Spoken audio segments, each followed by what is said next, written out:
John chapter 18, verses 1 through 18. After Jesus had said these things, he went out with his disciples across the Kidron Valley, where there was a garden, and he and his disciples went into it.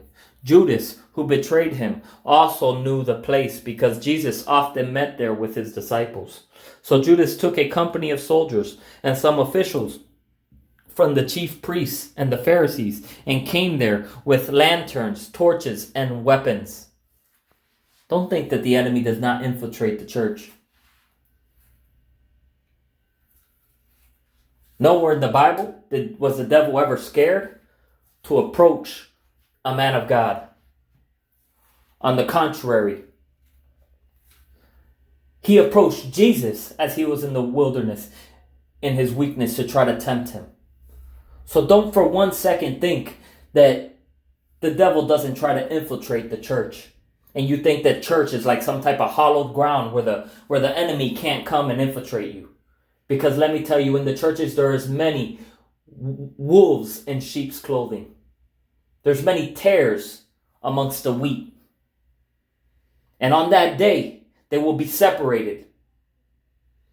God will separate the tares from the wheat, the real children from the false ones.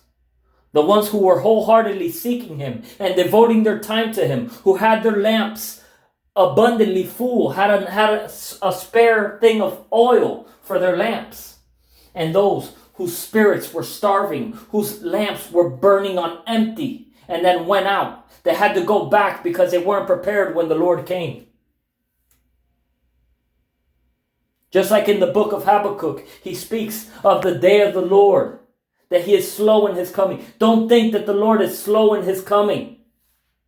For that day will come. He's just being patient. He's trying to reach out because he is love. He is compassionate. He desires to see no man perish. He wants everybody to come to an understanding and to come to a repentance, to turn to him. Then Jesus, knowing everything that was about to happen to him, went out and said to them, "Who is it that you're seeking?" Jesus of Nazareth, they answered. "I am he," Jesus told them. Judas, who betrayed him, was also standing with them.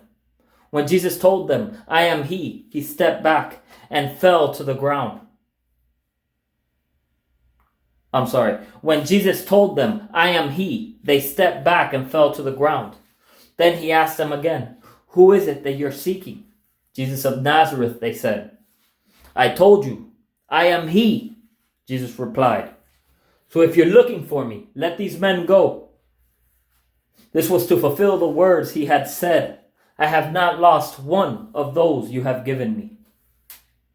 Instead, he gave himself up and said, "Let these men free." And the reason I say the devil's not scared to infiltrate the church is just how Judas was prepared, was a devil among them. Jesus said it multiple times, that there's a devil among them. One who isn't genuine, one whose heart's not for him, one who's going to betray him. Jesus knew the whole time. Yet this one was there. Why? Because on this point of attack, the devil wanted to know exactly where he was. As Judas knew where he would be, because Judas had gone there often. And Judas knew, because Judas spent a lot of time with them, that he would meet up with them there often. Then he asked them again, "Who is it that you're seeking?" "Jesus of Nazareth," they said. "I told you, I am he," Jesus replied.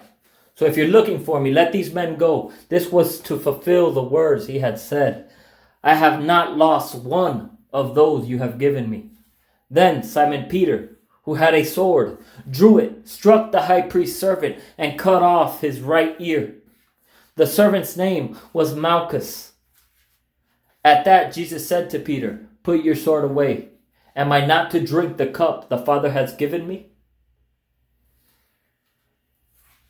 Then the company of soldiers, the commander, and the Jewish officials arrested Jesus and tied him up. First, they led him to Annas, since he was the father-in-law of Caiaphas, who was high priest that year. Caiaphas was the one who had advised the Jews that it would be better for one man to die for the people. Simon Peter was following Jesus, as was another disciple. That disciple was an acquaintance of the high priest. So he went with Jesus into the high priest's courtyard. But Peter remained standing outside by the door.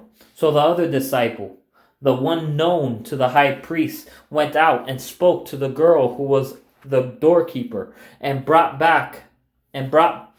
Peter in. Then the servant girl, who was the doorkeeper, said to Peter, "You aren't one of this man's disciples too, are you?" "I am not," he said. Now the servants and the officials had made a charcoal fire because it was cold. They were standing there, warming themselves, and Peter was standing with them, warming himself.